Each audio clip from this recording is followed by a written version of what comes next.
Okay, hey guys, welcome to the Slices Sabre podcast. Today I am joined by Azza Besbes.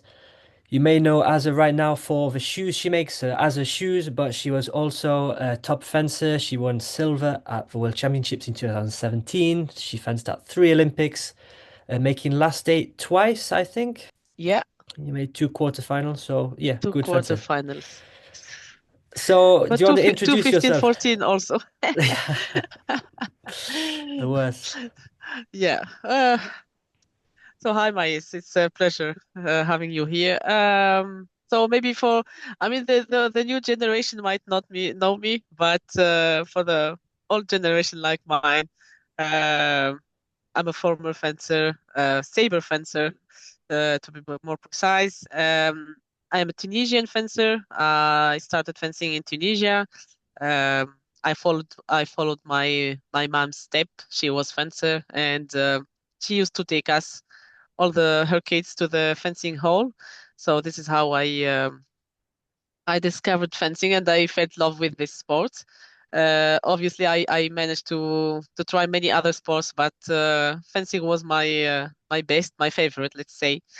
So yeah, I started then fencing, and it came out that I was a good fencer. So I in Tunisia we have what we call like sports high school, so where you have the best athletes in different sports going to this high school, so we can manage the practice and the classes, of course. In 2006, after winning the my first World Championship medal in it was in Turkey. I was cadet back there at the time. Then I decided that I want to move to France because the I mean at certain point I didn't have enough or good enough fencer and opposition and sparring partner, and it was obvious that I needed to go somewhere else. And for us Tunisian, the easiest way and the obvious way for us to continue fencing is going to France. I mean, we don't need to present France. They fencing there here is very strong, and of course because also I speak French, and mostly most of Tunisians speak French, so for us it's very easy to integrate here and be able to manage sports and school. So this is how it started. And my first year was in Orléans, in the Orléans fencing club. It was for me, to be honest, very hard moment because I was still not even 17 years old, and I moved by myself to new country, new city, new club, new coach, and everything was new. And I was quite young, and I felt a bit lonely, to be honest. But I was motivated by my family, who really I mean, supported me and say, yeah, you have a goal there, so whatever conditions and whatever price it take, then we will support you, and we know that you can do it. And for me, this was important And you have for a my. lot of fencers in your family, no?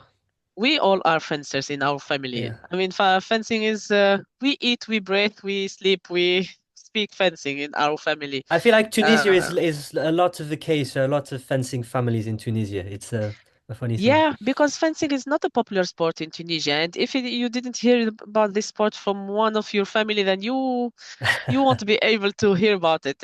Now it becomes a bit more popular because we see many and many, not many, but we see more and more fencers winning medals, and we see them on the news and on the TV. So people are like, oh, this is a nice sport. Then parents are willing to bring their kids to the fencing venue. But before it was only about family. So if you're one of your parents or sisters, brother, I mean, siblings go to the fencing hall, then you have more chance to do it. Otherwise, no. Um, and this is why I said, I mean, and also fencing is not popular and is perceived, and this is something I feel is a shame because it's perceived as like an elite sport. Hmm. Like you need to be rich or you need to Hmm. be like from a certain level, uh, which is not the case, huh? But this is why fencing was not very common in Tunisia. And how did you choose Sabre? Because your sister Sarah was an épéiste, she was pretty good. Why did you choose Sabre, not épée or foil? I think fencing in general is about character, is about your like personality. So whatever your personality is, then you have the chance to choose the weapon that suits you best and that where you feel that you are able to express your personality. And for myself, it was obvious that saber is the the weapon which expressed the best my personality. I feel like saber, you must be crazy, you must be rebellious, you have to be. I mean, you have to be a bit like how to say Crazy. angry, angry and crazy. And saber was for me the weapon that expressed best these feelings. So you moved to France as 17.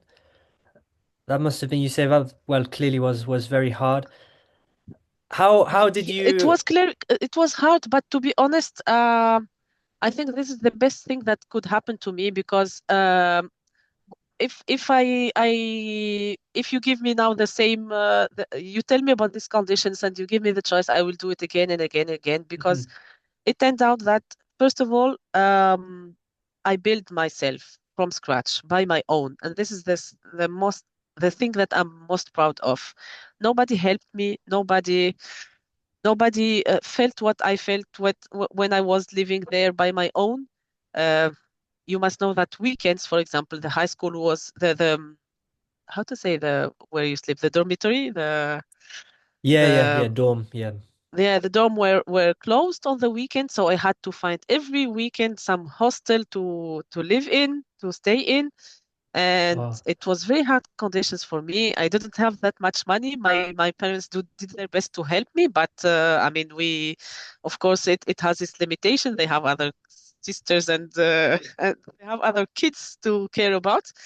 But this experience helped me to grow a lot. Because nothing for me seemed to be hard.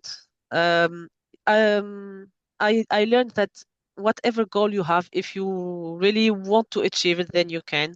Of course, it will be very hard. Nothing comes easy, but this is what makes most joy of it when you win or when you achieve your goal and you see how all the way that you come across to achieve it and you see how proud you make people who cared about you, then for me this is priceless. And this is why I said even if I have to do it again with all these hard conditions, with all this difficulty, then I will do it again and again.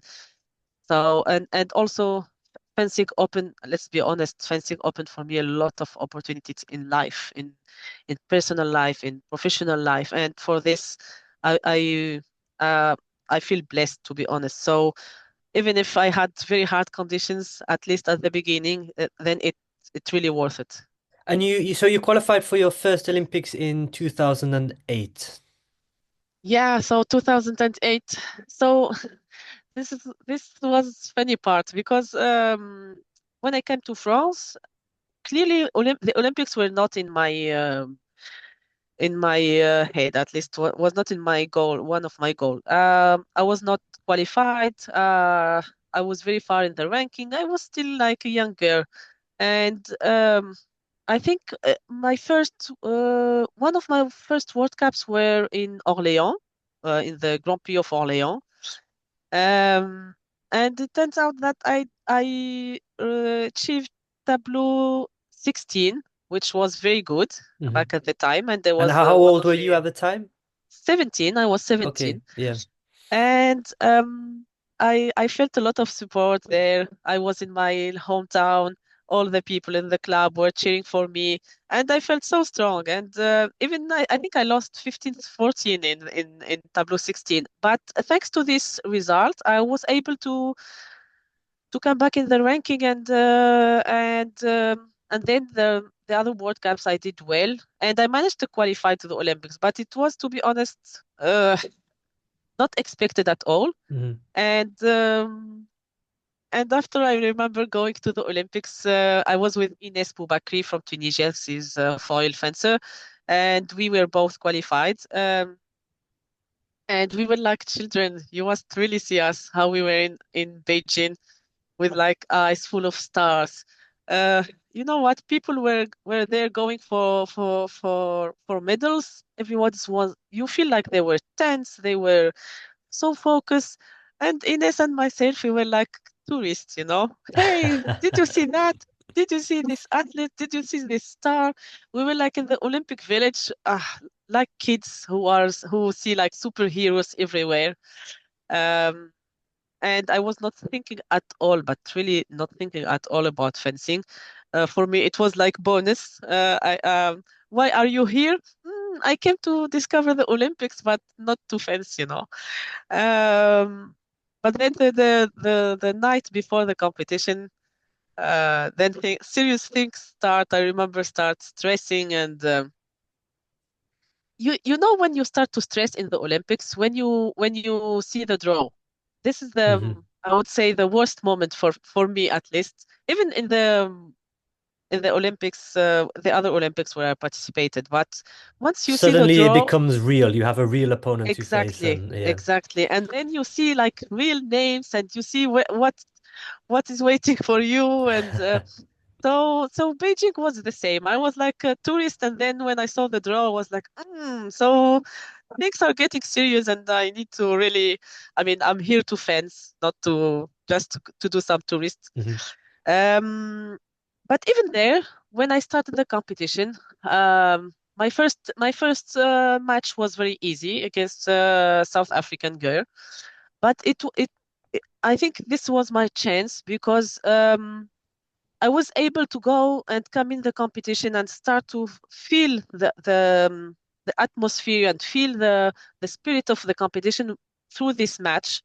So it was not a difficult match, I mean, technically speaking, but it was a good start for me to warm up and get the stress that you need and the adrenaline that you need to focus on the competition. And then the chance that I had, and this is, for example, even I think if I compare with Ines, for example, she didn't have this chance, and I will explain you why. I had the chance that the crowd was supporting me. And in Beijing, the stadium was big, it was fully crowded. And believe me, if the Chinese people do not cheer for you, then you are dead. Really, really, it was, and this was my chance because the crowd saw that this is a young girl. They saw that I have like this baby face, um, and they directly started to cheering me and supporting me, and I felt every time I was touching, they were like yes, and so I was like, oh, thank God they are cheering for me, not for my opponent, because otherwise I was not even able to move if it was the opposite.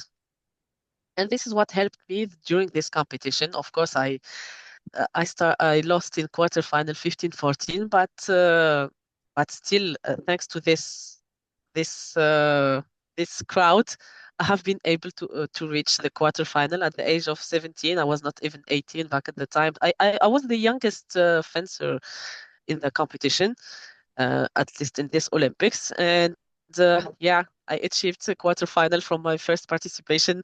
Months later, I was not even expecting going there. I was not even qualified. So yeah, this is the magic of Olympics. No, it's pretty crazy. And then, so that was your first Olympics quarterfinal, and then you would do two more Olympics in your career. Yeah, I had then. The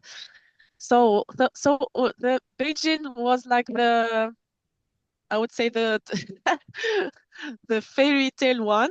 Hmm. Um, London was let's say the torture one. I had very bad luck back then at the time because I was so after 2008 and this result, I started even myself taking myself seriously. Like I Hmm. was believing in myself that one day I can achieve something, and I was like, okay, now you have to work hard, believe in yourself, and whatever conditions, whatever difficulties you can achieve what you want. So from 2008, I was like, okay, Now stop playing, stop thinking that you are the little girl coming from Tunisia, that no one calculate you because you come from a country who's not known for fencing. I was like, now I'm looking to you into your eyes. I don't fear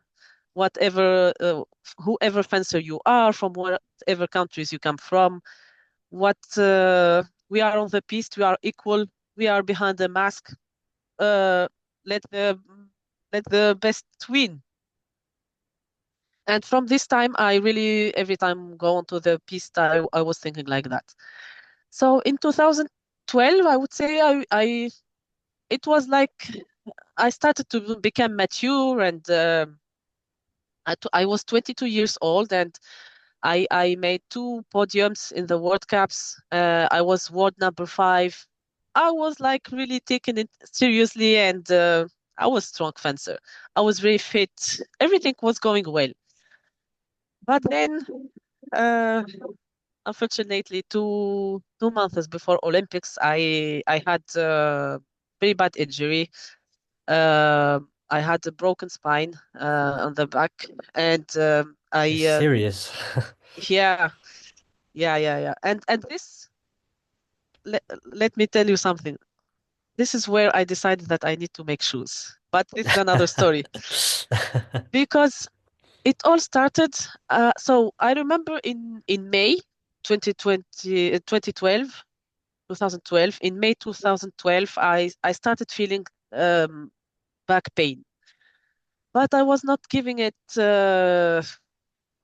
serious attention. I was like, I'm just tired. I practice so much. It's okay. It will. Was working with a physio, and then we had this World Cup back at the time. It was in Chicago, and it was in the very big venue. The problem that they laid the piece directly on the floor, and it was a hard floor. Hmm. And I still remember. So I was winning the matches, but I was feeling so horribly bad. And I remember in the quarterfinal uh, against a Chinese girl, I forget her name. Um, I was not even able to walk, not even move fencing. Like even I was not able to walk. So the pain was so strong. I was crying on the piste, and remember the referee was Martellotti. He was looking at me and he was saying like, Azza, you have Olympics, you don't care about this competition, it's just World Cup. Think about yourself, you going to Olympic. And I was like, no, I want to fence. And of course I withdrew because I was not even able to walk. And then I came back faster to France and I did like the MRI and they were like clear, hey, you have a broken spine. What are you doing?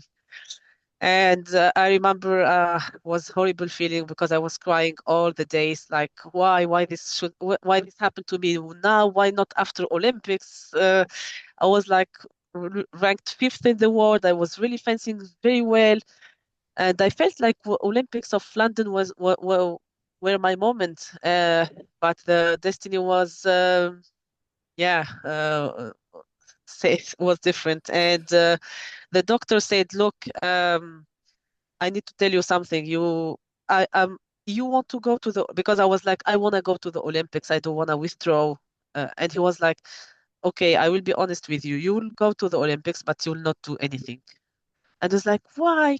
How can you say this? And I said, because I'm realistic. You have a broken bone. Do you think you can win with this? I said, please find whatever treatment I can have, and I still have like 1.5 months. He say, I can't do a miracle. I can't repair a broken spine in 6 weeks. All I can do is giving you some injections so you can't feel the pain. But he told me I must be honest with you. You will worse I mean, your case will be worse after Olympics, Hmm. and you must think about your future as a woman. You are not only an athlete. Please think about your. I know it's not obvious to you to understand now because you're so young, but later you will be a woman. You will want to have children. You want to have another. You will have life after when you end your career. Please think about all this. And I was like, no, no, no. I want to fence. I want to fence. So he said, okay, this is here are your injections, but you must be aware that what I'm giving you right now, you will be like walking. He said like this, you will be walking on the fire, you will be burning your feet, but you will not feel it because I'm giving you this injection. He said, now you will continue to break your spine, you will hurt yourself, but you will not feel it because I'm giving you this injection. But he said, this is your choice, this is your responsibility. I warned you, now you do what you want. So of course, I went to the Olympics. I was not at all in the best shape. Uh, I fought whatever I could do. I lost against Daga Wozniacki, Hmm. 15-13. I think it was tight match in the 16. It's But pretty good with a broken back. yeah. But to be honest, I was not feeling the pain. But I had this protection all around my Yeah, a belt, a a belt, supporter. Yeah, yes. Yeah, a belt. So I was really breathing hardly. I couldn't. I remember I even vomit during the match on the type 32. Uh, but yeah, I wanted to fence because I was thinking about all these years preparing the Olympics and not be able to fence. So this was a horrible experience for me. And I just go went home directly after the match. I didn't even I went to the train station in London. I took the first train I found and I was back home because I really felt horribly bad. This was I think my worst experience. Uh, uh, yeah, as a fencer. So was London, and the third one was in Rio. In Rio, it was awkward context because in Rio I was paying attention to my health because back f from then from this episode, I always had a problem with my back. I and this was unfortunately the beginning of my problems, health problems, let's say, because from this time I always was shooted every time to be able to fence. It started with my back, and then with my hip, and then uh, with my knee. And unfortunately, when you start this cycle of uh, then you're just killing your body, but you just how to say you're not eliminating the problem, you're just pushing it. yeah, yeah, Um, and yeah, so in Rio, it was awkward because this season I was not doing great. I didn't do any podiums. I didn't do even a quarter final. Of course, in the World Championships in Kazan the year before, I lost 15-13, I think, in the quarterfinal. So it was good result, but all the season to 2016, I didn't do something great. Um, and I was not feeling great. I was not in good shape. I felt like I felt my body is not answering anymore. But my coach was like, "Look, let's go there. You give it all. You really." I was really serious in the practice, and I really tried my best, and I was very focused on practice to say whatever happened will happen, but at least do not go there with regret. We Let's do it the best. And yeah, I remember it was nice day, but very bad end. Again, I lost 15-14 in this quarterfinal, and This was to Manon Brunet. yeah, to Yeah. Manon Brunet.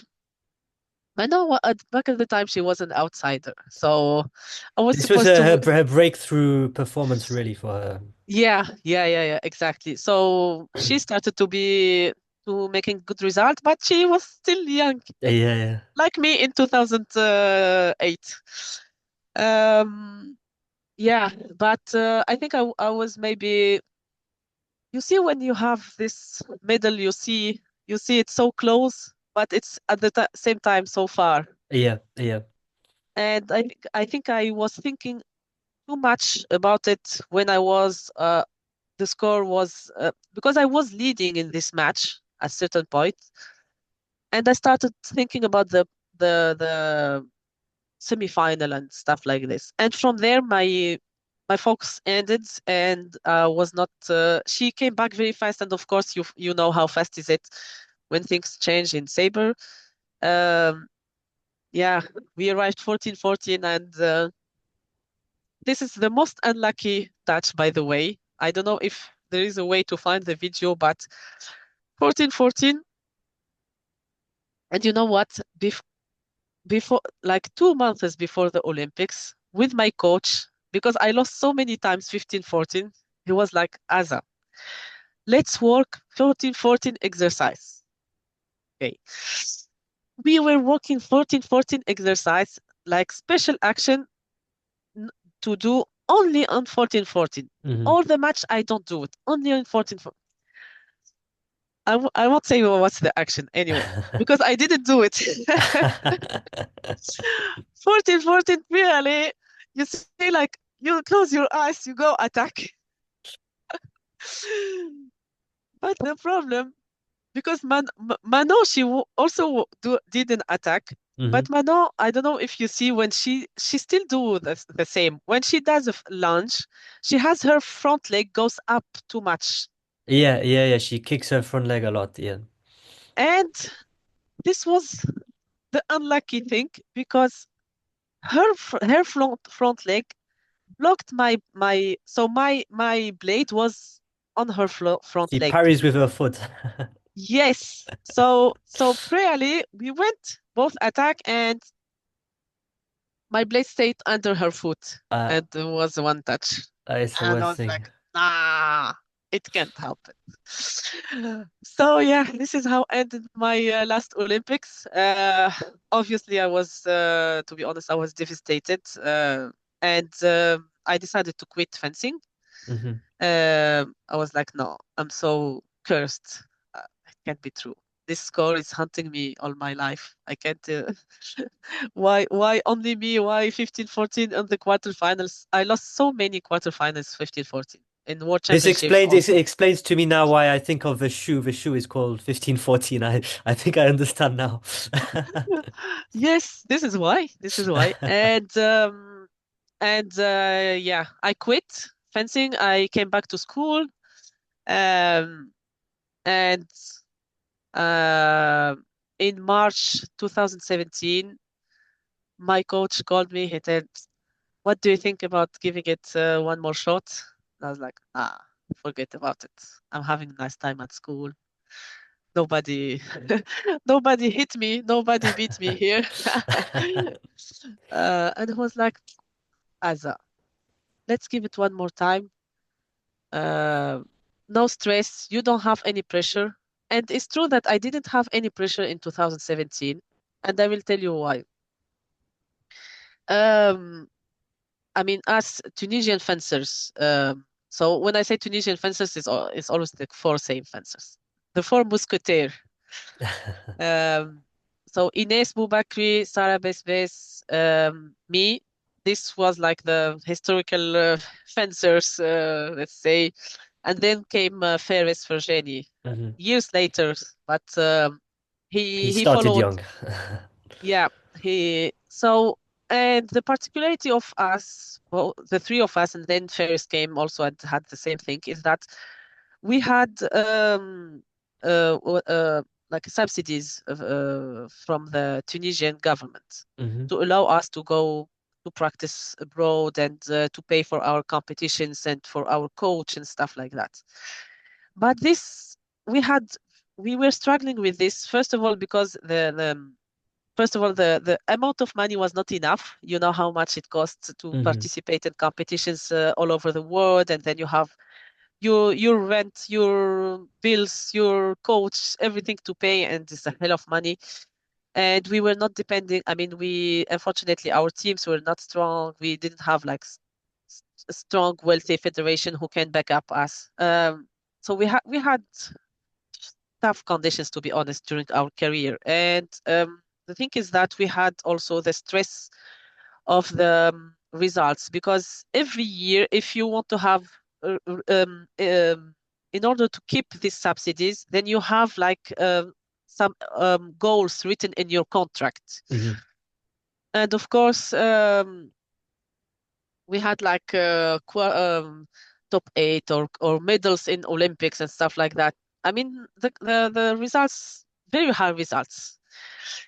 And in 2016, when I decided to quit, the Tunisian Federation decided to cut all the meetings and said, okay, she quit.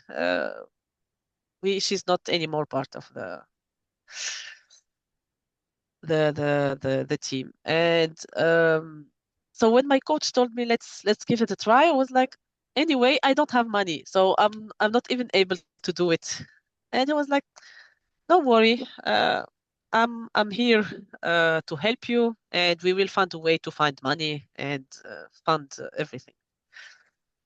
But I was like, coach, last time I did a physical or fitness or practice, it was on this day of Olympics. Since then, I didn't move, I didn't do anything. I was eating, drinking, whatever. I was very far from being an athlete. And he was like, okay, I'll give you 2 months to come back in the shape, and let's meet in 2 months. I was like, so he's serious.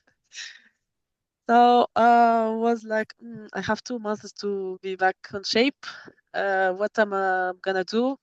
So I just called a friend. I said, look, I need money. Please borrow me some money. I want to go to have some military camp and practice.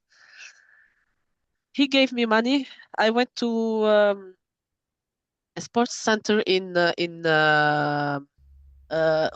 the Île Canaries, Canarian Island. Yeah, yeah, Canary Island. Yeah, yeah.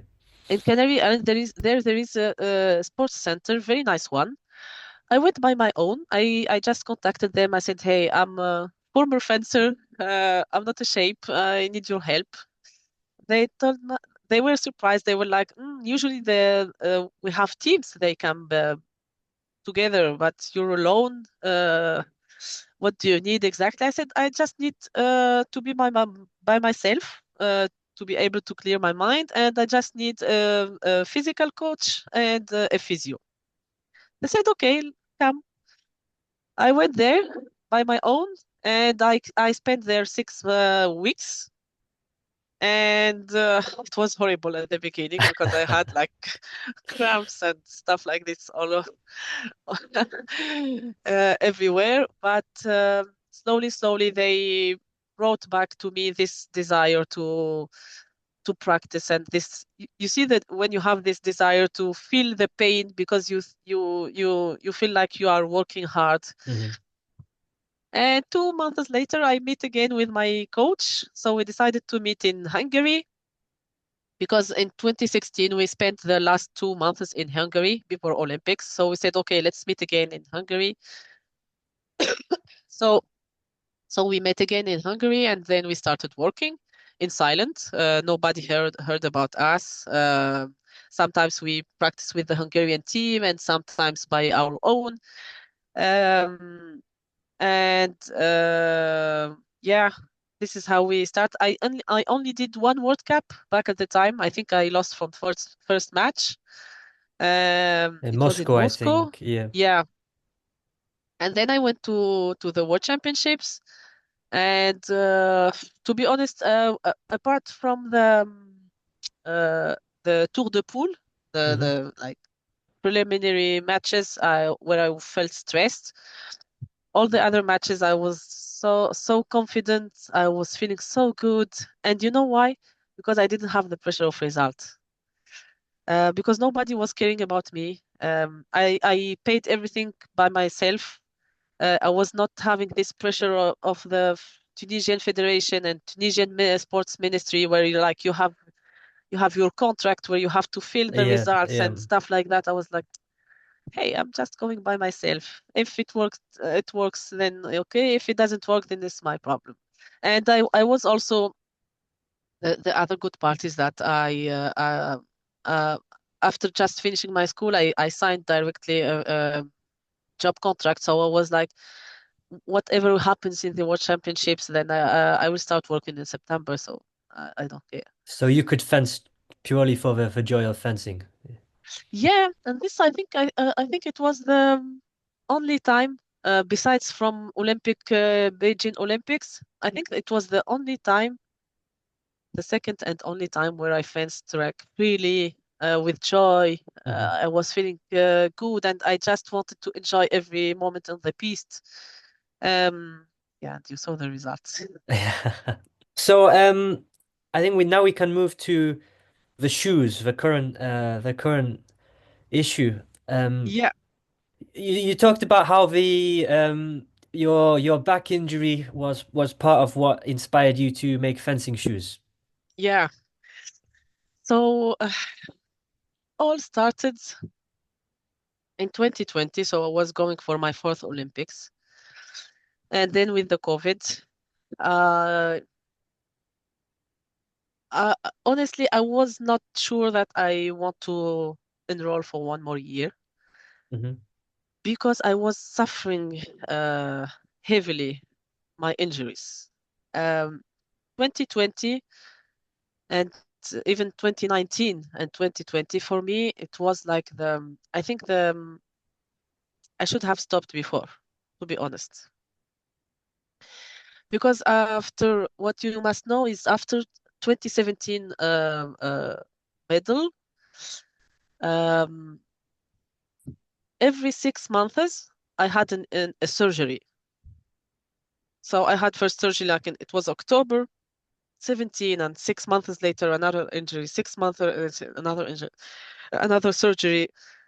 So during 18 months I only had surgeries and I was suffering a lot. And I don't know what I wanted to prove by wanting to continue for Tokyo, but I was feeling bad, and at the same time, I was continuing. I was really, really not happy on the Hmm. piste.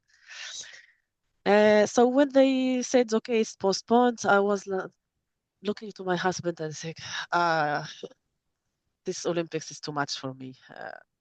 I don't see myself." And my husband was like, if you're not feeling, then think about your body. Uh, you have another life after. And so then I was like, okay, I'm gonna take a break anyway. We have time. And my husband was telling me, look, maybe to change your mind, change, I mean, ideas before quitting fencing, think about what you can do in this sport before leaving it. My husband is not at all a fencer. He's not at all a sports guy. Hmm. He's he, he's just like a supporter, just watching fencing, and he was always telling me, "What's this sport? How you can scream all that time? You are also weird. You're screaming too much." Anyway, so he told me, "Yeah, think about what you was missing as a fencer." And this was, by the way, this is the conversation we had during our honeymoon. So in July 2020, we had our honeymoon in Italy, and we were talking, and he said, I think it's stupid to leave this sport without making something in it. You love so much this sport. This sport gave you a lot, and it's a pity to just live like normal person who's like someone who just go went through this sport. Hmm. Because back at the time I was working as a financial auditor in Ernest and Young. So I had nothing to do with fencing, to be honest. Hmm. Um, and I was thinking, and I said, you know what? Uh, the thing I suffered much from, the most from, it was fencing shoes, and this is what ruined my life, to be honest. I had always my biggest injury came in 2020, in 20. Uh, In my 2012. big yeah, my biggest injury starts in 2012 from shoes, and from there on, I only had problem with my body, and it was due to the bad shoes. And my husband was like, "You see, you got the idea. Then let's just do it." And I was like, "Ah, do you think doing sports gear and especially like fencing shoes is something easy?" And he said, "Nothing is impossible." So I just figured out that I use just do it and nothing is impossible, huh? Um, yeah, and he said, "Let's do that." Um, no, no, nothing can prevent us from trying at least. Um, and from there we started doing a research, and we found out a research laboratory in Hong Kong who worked with the fencing national team of Hong Kong on to work on like biomechanical studies to understand how works the fencing shoes. Mhm. So we contacted them and we say, "Hey, we are interested. We want to participate with you. We want to work on this study, and if we can work on it together." And they were happy to help us. And from there we started everything. So we said, okay, we said, let's start from scratch instead from going from existing model and taking like the best part of it. We said, let's forget everything existing and try to really understand scientifically what do fencer need, and where we can have problems, and where how we can prevent health injury, because this is at the end what matters for me the most. I suffered as a fencer from bad injuries, and to be honest, I regret now not following the doctor back at the time in 2012, because when I was pregnant with my first child, I suffered like hell Mhm.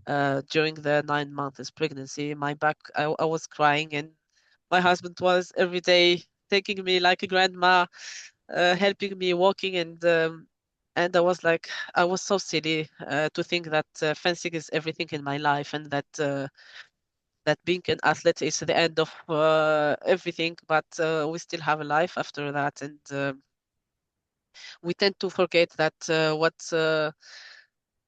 the most important and the most precious thing in our life is health, and this is the only thing that you cannot buy with money. So yeah, now it's too it's Yeah. too now it's too late to change things. But I wish that the older me explained to the young me that the most precious thing is health, and this is what I need to care most about.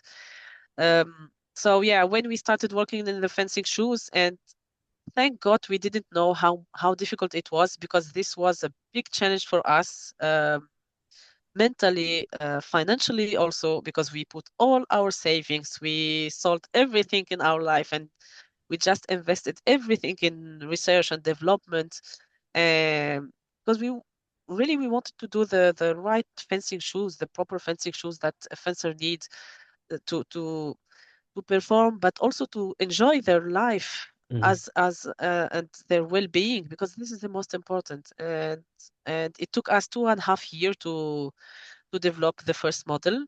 So it took us a lot of time. We didn't expect that it will take so long, but at the end, we were very proud when the shoe was released and people were like, "Oh, we like your shoes. This is so comfy." And I felt like I believe I belong to this community, and I felt like I am the only one who at least um, tried and tried to offer something to its peers, because I consider myself a fencer and belonging to this wide community of fencers around the world. And for me, this is what matters the most, is to be able to help with what I can do, but at least I tried.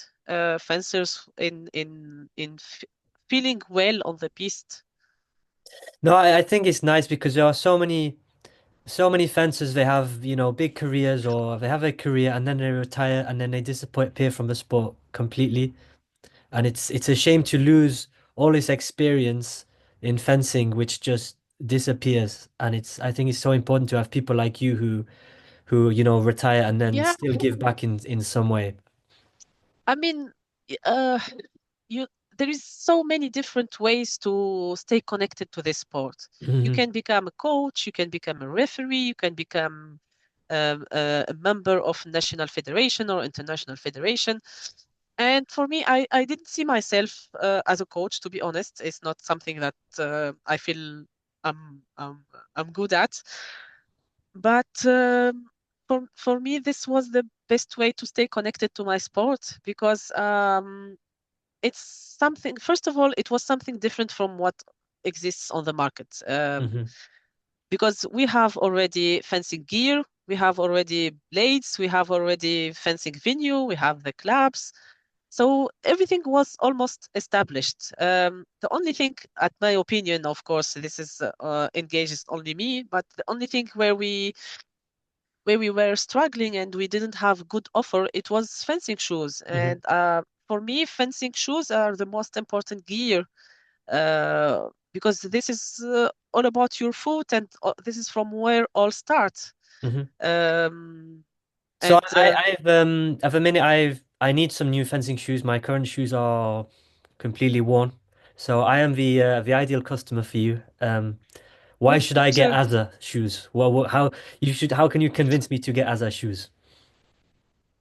First of all, I think the argument number, at least the reason number one, is the only fencing shoes that have been done by fencers, and this Hmm. is real.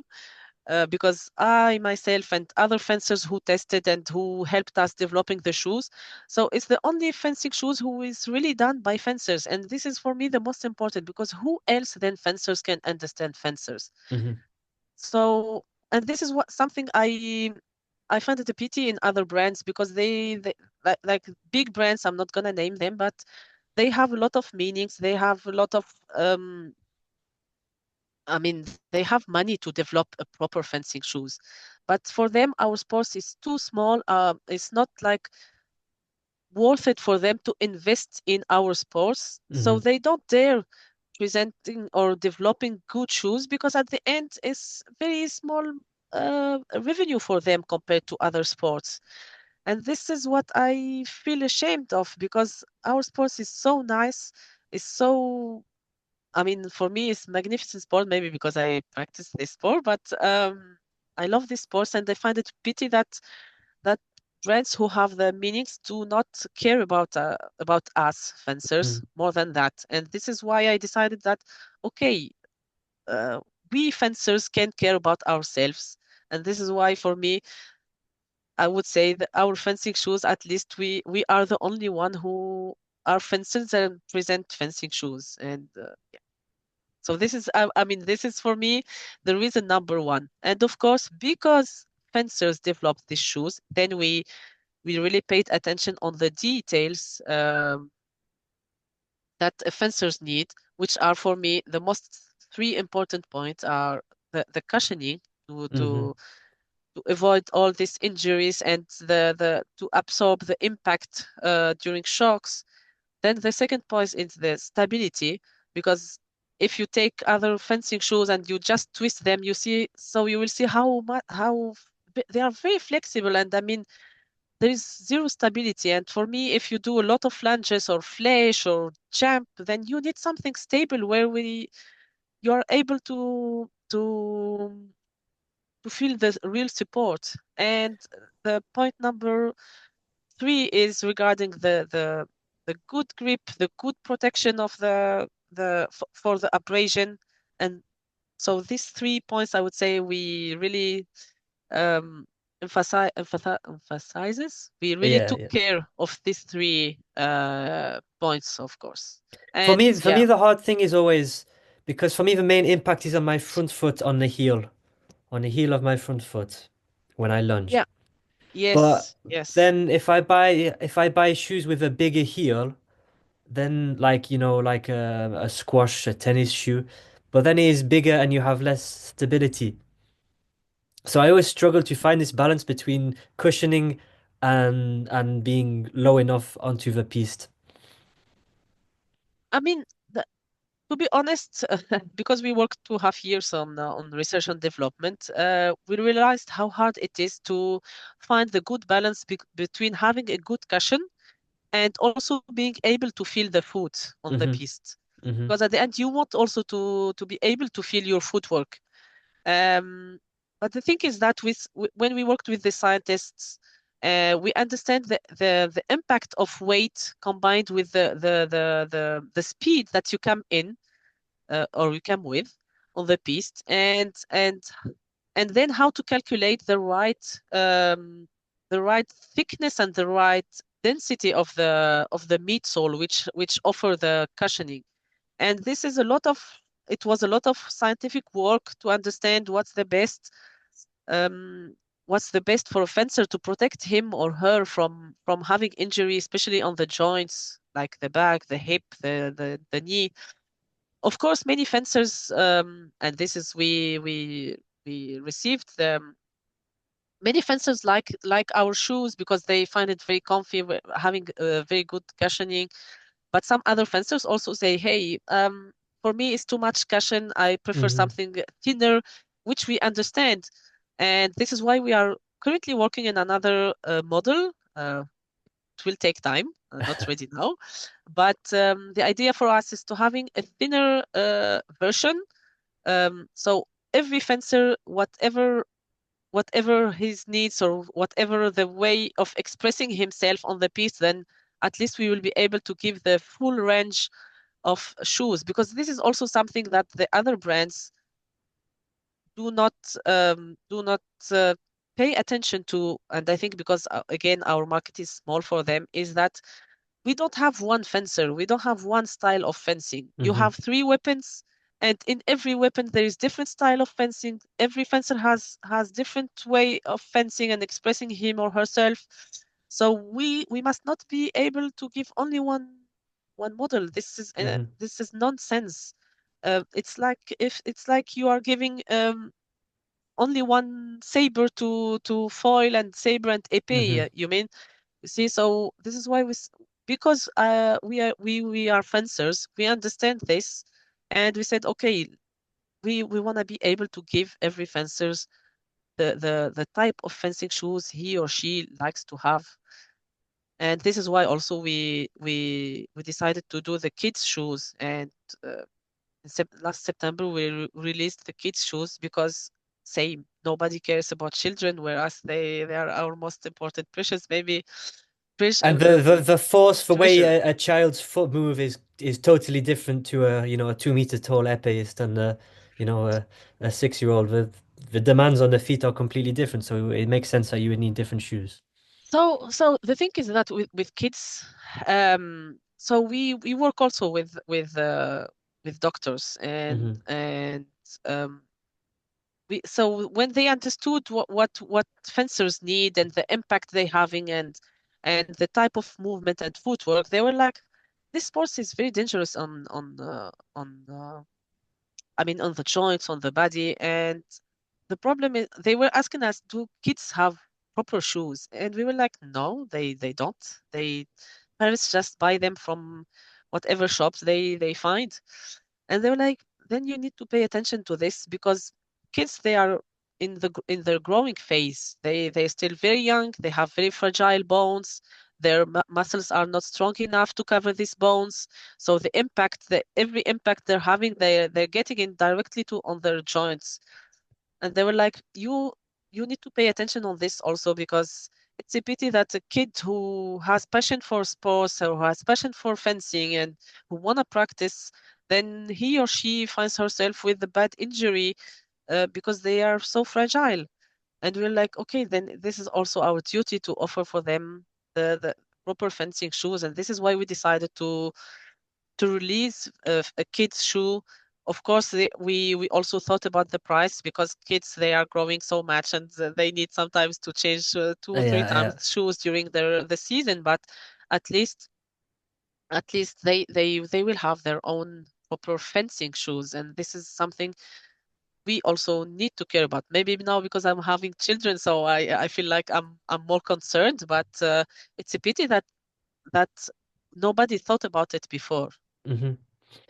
No, I think this is why it's important to have, yeah, someone who from fencing making this product. It's you think about things which other people wouldn't think about. Look, during this summer, I was watching the Olympics, and I was thinking, why are we the only sport where fencers wear non-fencing shoes? What did you see a football player, a soccer player wearing a non-soccer Yeah, shoes, yeah, yeah, or a tennis player wearing a non-tennis shoes, or an athlete sprinter wearing something else? Why we are the only sport who wear badminton shoes or squash shoes or yeah, paddle whatever shoes and not fencing shoes? Because the brands, for them, our sports, our market is too small. It doesn't worth it to invest in research and development. And this is why for us, I won't lie, it's an opportunity for us also that we are fencers and we offer fencing shoes. So so yeah, we are happy that we are the first of community, let's say, yeah, community-based yeah. shoes.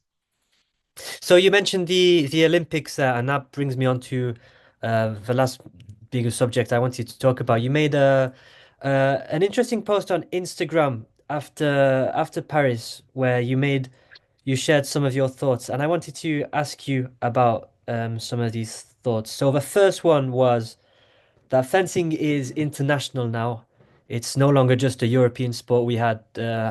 In fact, the Europeans were there were three Asian countries I think at the top of the medal table, which is new. So why is this so important for fencing? To have international sports. Hmm. Maybe it's obvious, but I mean, you remember at the beginning of the interview, I was telling you that fencing was perceived as an elite sport. hmm Um, Not many, I mean, many people wish they can do fencing because they find it so elegant, so classy, and everyone wanna be a Zorro in their life at least hmm once. But the thing is that the perception of our sport is that this is an elite sport. It's very expensive. Only few people can do it. And I find it a pity that we don't make our sport more accessible hmm to everybody. Why why people go to practice tennis whenever they want? I mean, tennis racket is not that cheap also, you must know. No. So, and renting a tennis court is not that cheap. But still, people go to practice tennis or paddle or whatever sports. The thing is that it's not the case with sports, with fencing, and I feel bad for this because this sport's worth much more than what we are now. We are too small world. We need to open ourselves more, and for that I was happy in Paris that we saw Egyptian guy win the medal, Tunisian guy win medal, Japan, USA. It was because before the it was almost only European who hmm won or who take all the podiums. Now we see that all continents are having medals, and this is something I can only be happy with. And it's nice for the sport to have people from different countries fencing in different ways, and it creates innovation and it makes the sport more exciting for me to see, new, Hong Kong fencers fencing in a particular way, or I think it's good for the sport in that way. It's good because it shows that we are an open minded sport. This is very important. Hmm. The more the more how to say, what's the name of the sport on the horse? Horse riding in English. Horse riding, Um, yeah, exactly. So if you take, for example, the example of horse riding, it was in they organized in Versailles, the mhm, Chateau de Versailles, and you felt like this sport is only for rich people. The place where the venue of the competition, the people who were watching, the people who were winning the competition. I mean the countries, and this sport is very closed. It's very. you feel like it's a sect, how to say, you feel like it's a closed Yeah, a cult in community, English. Yeah. a cult, exactly. You feel like it's a cult, and I don't like to have our sports like that. I want to have sports where everyone has the opportunity to fence, to dream, Hmm. to win. This is what sport is about. It's about is about yeah, beyond limits, achieving what you dream of and being able to dream. And if we give the perception that this sport is closed one, then you are dead. Hmm. No, often been critical in some ways of fencing over the years, but this is a one aspect where there has been a lot of improvement and we should be very conscious of and celebrate. So the next point you make was about we need iconic settings, we need good venues, and the Grand Palais. I was there just for one event, and for me, it might be the best fencing venue there's ever been. It was incredible. Look, you've been in the Grand Prix of Orléans, you told me this Hmm. weekend, right? And you say in the Zenith. Hmm. And if you compare with the World Cups that we're having in different countries, I'm not gonna name them, but if you compare how the World Cups are organized in very sad venues, no lightning, no, the pistes are directly put on the floor. The venue is cold. There is no ads about it like days or weeks before. Nobody in the city knows that there is a World Cup there. It's so sad show. I mean, I will tell you something. In 1998, for the World Championships in Switzerland, Senior World Championships was back at the time held in Switzerland. Hmm. And this story I know very well. And it resumes everything. It sums up everything. So back at the time, Rolex, the Rolex brand, had some interest in fencing. So they came, I don't know if they came incognito or they came announcing that. They came to watch the World Championships. Few weeks later, they sent a notice to the Fencing Federation, the International Fencing Federation, saying, and this is true, this sport is held in a hangar, hangar. Yeah, Hanga, I think. Yeah, yeah. We cannot risk our reputation and become your partner. And it sums up everything. Hmm. Our sports, when you see how the World Cups are organized, it's so sad show. I feel so bad for the athletes who wake up so early on the morning, who travel all around the world with their fencing bag, and at the end find themselves in a very sad venue, In very Plovdiv. cold one. I don't care where the competition is held. Why it's so sad show? Hmm. Instead of organizing so many World Cups in the world, then let's organize in few ones where there is a big show. This is I, something I I I have a funny really story with understand. this. So in 2021, I think, there was a World Cup in Tbilisi, and this is one of the first World Cup of the season. And I had a few days off work, and I thought, hey, I'm gonna go crazy. I'm gonna go to Tbilisi. I'm gonna watch the World Cup, which is, people don't do that. People don't go to World Cup to watch. It's weird, but it's.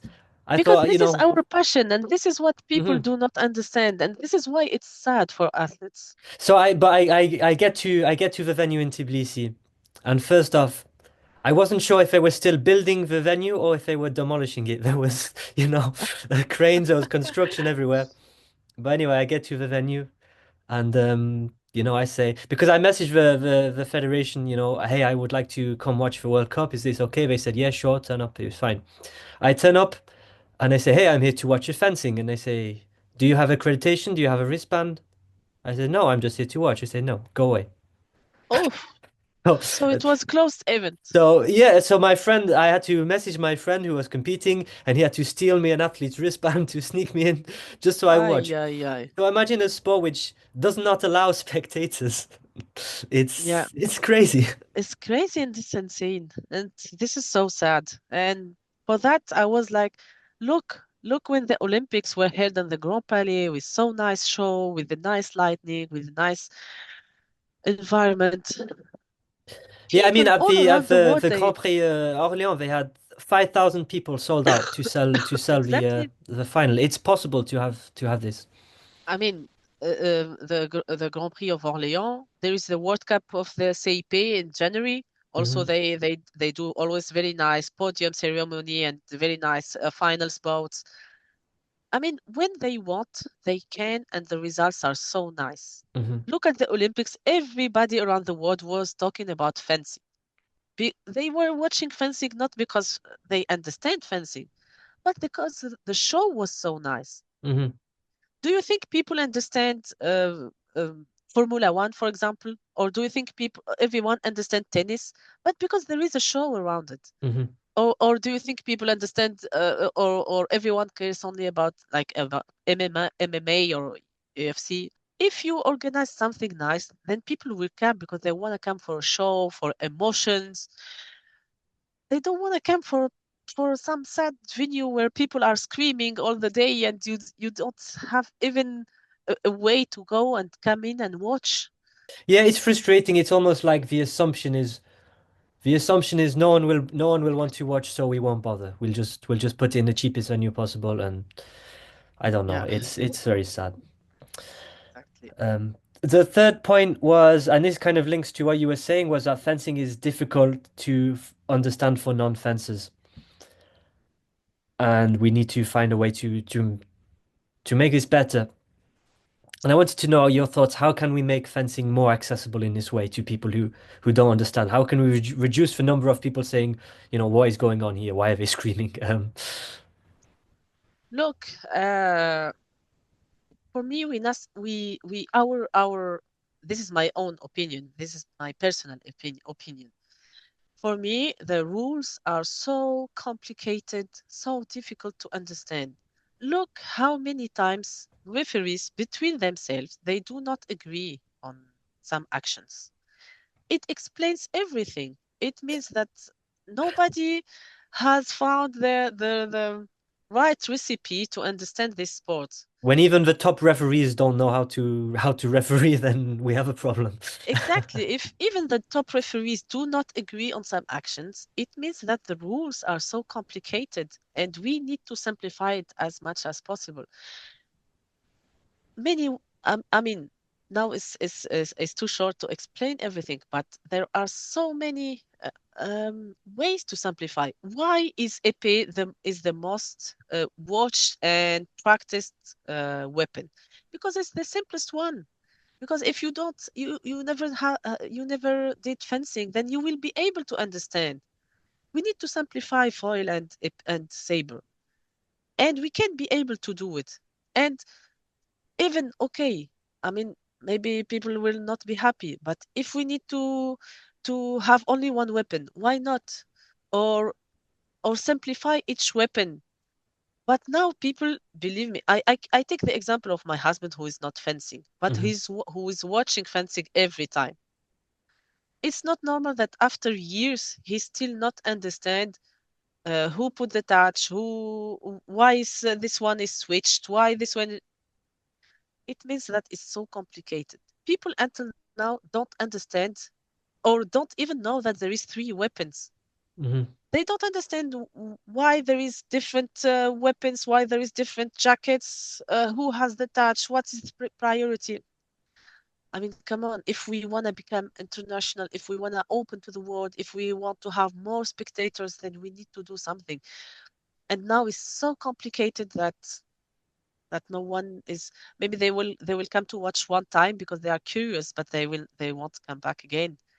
And I was in Hong Kong in this summer after the Olympics, and I was talking with people who did not who are not fencers, but who just watched fencer. fencing because they had the two guys, the épée and foil fencers who won medals, Yeah. and they were asking me why why did the Italian scream and was not happy that he didn't win against the Hong Kong guy? Why the referee was not giving him the touch? Why they needed to see so many times the video? I mean, I was not even able to respond. I didn't know what to say because it explains, look, this confusion that they saw between referees during the final, it's something that harm our sports, that harm our the reputation of the sports, because they were like, then the referee can do whatever he wants, and the how do we know if the guy really won, or if or the referee has the right call? I mean, things like that are not good for sports. And this brings us directly to your next point, which is about AI refereeing and how this should be part of the future for fencing. Yes, because for me now we have, I mean, AI is everywhere, Hmm. and I'm not saying we are going to replace uh, uh, referees, but for sure we need some assistance with the AI. If you take Sabre, for instance, it's so fast, it's so complicated. Sometimes referees do not agree between them. Now we know that if you train the AI enough, and they if you give them all the hours of the recordings of all the matches from the last 20 years, and you just give them to the AI, do some machine learning, and just give them for each touch what the referee give, they will be able, if you bring a camera, the AI will be able to ref. And we will have something at least more, uh, um, let's say, something more automated, and people will be less tempted to ask for challenge or Hmm. contest a decision. But and there is technology in this world for what Yeah, I we. mean, for fencing, AI refereeing has been done as a concept. There's a guy in America who did it for foil, and Okay, it worked pretty well. The one issue was a case of speed, um, to make the algorithm more efficient so that it can immediately um, give a decision is a bit more complicated. Right, when I last spoke to him, it was taking, half an hour, 20, half but an hour things to give a like that, decision. you see But this guy, for this can example. be developed. This is one high school kid who's made this. Exactly. If you give him if you give him some meanings, if the International Federation want to improve this, they can. They just need to investigate on it. But this is something very doable. Hmm. It's not even going to take millions. It's something very doable, and I don't see how nobody is thinking about it. Why the International Federation is not willing to to progress. I mean, the whole world is progressing, and we are keeping fencing in. Okay, we want to keep these roots, and we want to keep the tradition of the sport, but the most traditional sports, if you don't bring to them modernity, then they die. And this is other sports understood it. Why fencing is not the case yet? Many reasons. No, for me, the one point with the AI referee is that the issue we have right now is if you use the data we have to train an AI model is so inconsistent. Um, I would worry to train an AI model, you want, good data, surely. You don't want to be giving contradictory data points. And I think first you need to fix the rules. First you need to simplify the rules. First we need to actually agree on how we are going to referee things, and then you can train an AI model on this. But you have to fix the humans first, and we have a lot of human issues, I think. I think, to be honest, um, the willing, the motivation is not here. Hmm. This is the most important. If they want, they can, but they don't want. No, I mean it kind of this kind of links us back to our FIE elections, which were recently, um, where we you see chose to this continue election, down a route that this we have th been going this down this forever. election is the perfect resume of the situation because people they are um, against. For me, it's weird to see that people are asking Russian to stay home and do not participate in competition, and at the same time they elect Russian president. A president I'm not. who himself decides that he cannot stand as president, so resigns immediately. Yes, It's crazy. yes, it's all this. I mean, it's so ridiculous. I honestly, I don't care who is president. I don't care him winning the election. But how, where is the logic or where is the logic of preventing Russian fencers from fencing and electing a Russian president? Hmm. Where is the logic there? And this resume for me the whole situation of fencing around the world, at least on the international sphere. No, it doesn't make sense. So the fifth point you make is we need a mixed team event. And I really like this kind of idea because I think it can potentially solve another issue we have at the Olympics where we have these issues of qualification. We only have so many places at the Olympics. How do we get you know the right people, a good qualification system? And I think the idea of a mixed team event is a potential solution for that. The idea, look, as a Tunisian, we have the Mediterranean Games Hmm. every year. And this Mediterranean Games, instead of having the classic team event, we have this mixed event where we have uh, one foil, one épée, one saber. And I like the idea for two reasons. The first one, and for me the most important, is that this format allow many countries to win medals, and it creates surprises. Because let's be honest, the only teams who are able to participate in team events are the strongest country. If you take the example of Tunisia, for instance, I am the only saber woman, let's say, who was able to do podiums and to be often ranked in the top 10 in the world.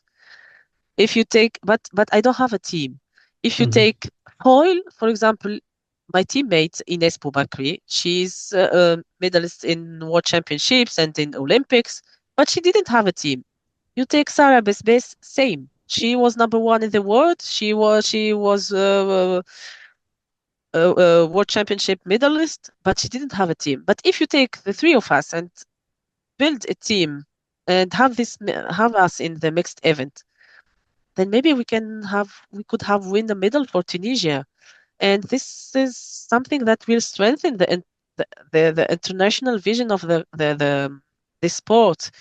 Because now for the team events, at least you saw in the Olympics, we always have the same teams winning medals, or at least the same teams being in the top four uh, in the Olympics.